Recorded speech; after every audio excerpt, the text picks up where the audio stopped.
오늘은 정서적으로 방치된 가정에서 자라면서 처했을 수도 있는 주요한 4가지 미묘한 상황에 대해 이야기해보고 이러한 것들이 어떻게 자신에게 영향을 줄 수 있는지 말씀드리고 싶습니다. 먼저 어린 시절에 정서적 방치가 잦은 환경에서 자란 사람들이 왜 자신이 그렇게 성장했다는 것을 기억하는 게 어렵고 힘든 걸까요? 그 이유는 그것이 배경에서 발생하기 때문입니다. 부모님이 당신에게 해준 일보다 부모님이 당신을 위해 해준 일이 없기 때문입니다. 부모님이 당신에게 잘해줄 수 있고 최선을 다하고 당신을 사랑하지만 안타깝게도 당신의 감정적 필요에 충분히 반응하지 못합니다. 이것이 어린 시절 정서적 방치의 정의이며 우리는 일어나지 않는 일에 머무르지 않고 일어나는 일에 머무르기 때문에 그렇습니다. 우리는 우리에게 일어난 일을 기억합니다. 우리는 우리에게 일어나지 않을 일을 기억하지 못하는 경향이 있습니다. 그렇기 때문에 당신이 정서적으로 방치된 가정에서 자라면서 감정적으로 방치되는 동안 여러분이 경험하지 못했을 일어나지 않는 몇 가지 중요한 일이 있습니다. 첫 번째로 부모님이 아이들에게 질문을 많이 하지 않습니다. 예를 들어 지금 기분이 어때? 슬퍼 보이는데 왜 슬퍼? 상처받은 것처럼 보이는데 어떤 말에 상처받았니? 또는 화가 난 것 같아 보여. 왜 화가 났어? 등에 보여지는 상태를 물어보는 질문들 말이죠.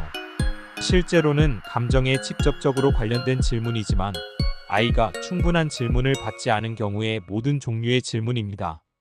아이는 감정과는 별도로 아이가 생각하는 것, 원하는 것, 필요한 것에 있어서 아이의 관심을 내면으로 유도하는 것을 통해 아이가 자신의 감정과 생각, 필요가 무엇인지 아는 것이 중요합니다. 이것은 성인이 되어 인생에 있어서 무언가 원하고 관심이 생겨 자신에게 필요하다고 느꼈을 때 단순히 물질적인 것이 아니라 아이들에게 인생을 준비함에 있어서 중요하고 풍부한 자원을 제공하는 것으로서 아이들이 내면과 연결되어 있다고 느끼는 중요한 열쇠가 됩니다. 그렇기에 충분한 질문을 받지 않으면 어른이 되어 알기가 정말 어렵습니다. 자신이 원하는 느낌과 필요가 무엇인지에 대해 여러분은 자기 자신에게 물어보는 것이 아닌 외부에 초점을 맞추는 법을 배웠고 여러분 자신이 진정 누구인지 식별하는 데 도움이 되는 도구를 받지 못했을 것입니다. 두 번째로 감정적으로 방치된 아이들이 놓치는 것은 어린 시절 집에서 배운 감정 단어가 한정적이었다는 것입니다. 우리 모두는 한 살쯤 또는 그 이전부터 주변 사람들이 말하는 것을 듣고 보면서 단어를 배우고 어휘력을 키우며 성장합니다. 만약 여러분의 가족이 감정적으로 방임했었더라면 어린 시절에 아마도 감정적 단어를 많이 사용하지 않았을 것입니다. 대개 감정적으로 방임하는 많은 가족은 한두 개의 감정 단어를 사용하고 모든 감정에 적용하곤 합니다. 스트레스를 받거나 화가 났을 수도 있지만 감정을 표현하는 미묘한 단어의 차이 없이 단순히 피곤하다, 짜증난다, 귀찮다와 같은 제한된 단어를 사용하는 경우가 있습니다. 사실은 스트레스로 인해서 골치가 아픈 것일 수도, 겁먹은 것일 수도, 좌절하거나 불안한 것일 수도 있는데 말이죠. 감정 단어는 아이들이 평생 동안 자신이 느끼는 것을 단어로 표현할 수 있도록 배운다는데 매우 중요합니다. 따라서 감정 단어가 매우 제한되면 심각하게 표현이 제한됩니다. 그리고 성인이 되면서 다른 사람은 물론 자신과도 감정적으로 소통할 수 있는 능력이 제한되게 되는 것입니다. 감정적으로 방치된 가족에게 부족한 세 번째는 감정 표현입니다. 감정 표현은 감정 단어와는 조금 다른 표현입니다.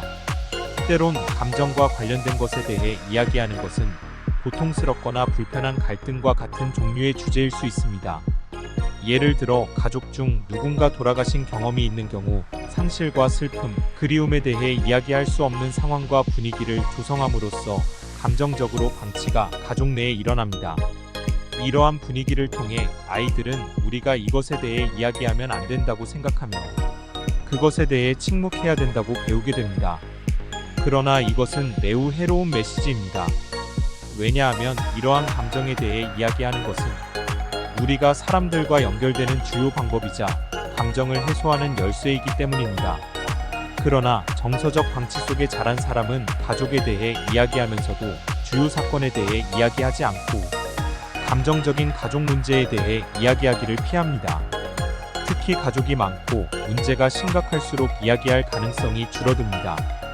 그리고 이러한 상황과 환경들을 통해 당신에게 소리 없이 어렸을 때 감정적인 것에 대해 이야기하지 마, 갈등에 대해 이야기하지 마, 와 같은 내면의 소리가 생깁니다. 그러나 그렇게 되면 성인이 되어도 내면에서 매우 외롭고 고립된 느낌을 받게 되며 그러한 것에 대해 이야기하는 방법에 대한 모든 기술을 배우지 못하게 됩니다. 끝으로 감정적으로 방치된 가정에서 자라며 배우지 못하는 일은 부모의 눈에 비친 자신을 볼 수 있는 능력입니다. 이것은 아이들이 자기 자신에 대해 배우는 방법입니다. 아이들은 나에 관한 모든 것에 대해 당신의 부모를 통해 배우고 자신의 진정한 본성이 무엇인지 알 수 있습니다. 아이들은 부모의 눈에서 자신을 봅니다. 부모는 자녀에게 피드백을 줍니다. 어쩌면 당신은 수학을 정말 잘한다는 것을 알고 있을 수 있습니다. 그리고 영어는 철자법을 연습해야 하는 것도 알고 있을 수 있습니다. 이 외에 당신도 아는 것처럼 부모님도 당신이 타인에게 친절하다는 것을 알고 있습니다. 때로는 당신은 마음씨는 좋은데 성격이 급하다고 부모님이 그런 말씀을 하실 수도 있습니다. 혹시 그러신 적이 있나요? 아니면 당신이 친구에게 정말 의리가 있는 것을 알고 당신에게서 훌륭한 장점과 단점의 모습을 알려주실 수 있습니다. 아이들은 이렇게 자신이 진정 누구인지 이해할 수 있도록 아이의 성격의 모든 것에 대해 반영되었을 때 자신을 보다 더 잘 이해할 수 있습니다. 만약 이러한 것들이 잘 이루어지지 못하면 성인으로서 자신이 누구인지 파악하는데 어려움을 겪을 수 있습니다. 이제 저는 여러분이 이러한 것들을 당신 자신에게 줄 수 있는지에 대해 이야기하고 싶습니다. 여러분들은 절대적으로 할 수 있고 가능합니다.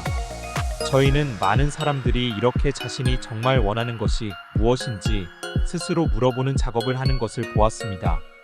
이것의 시작은 정말로 자신이 조율하고 싶고 원하는 것과 필요한 것이 무엇인지, 무엇을 느끼는지 스스로에게 물어보는 것부터입니다. 내가 실제로 무엇을 느끼는지 생각하려면 자신에게 집중하고 자신과 접촉해야 하며 매우 중요하게는 감정적 수준에서 자신을 관찰해야 합니다. 이렇게 하면 자신이 누구인지 알게 되고 이는 일종의 데이터 수집 과정이 됩니다. 이렇게 정보를 수집하고 모든 것을 하나로 모으고 이러한 모든 질문에 더 많은 관심을 기울일 때 어떤 식으로든 내면을 느끼게 됩니다. 이렇게 우리가 우리 내면을 볼 수 있고 알 수 있게 되면 자신을 더 잘할 수 있기 때문에 더 나은 선택을 할 수 있게 되는 것입니다.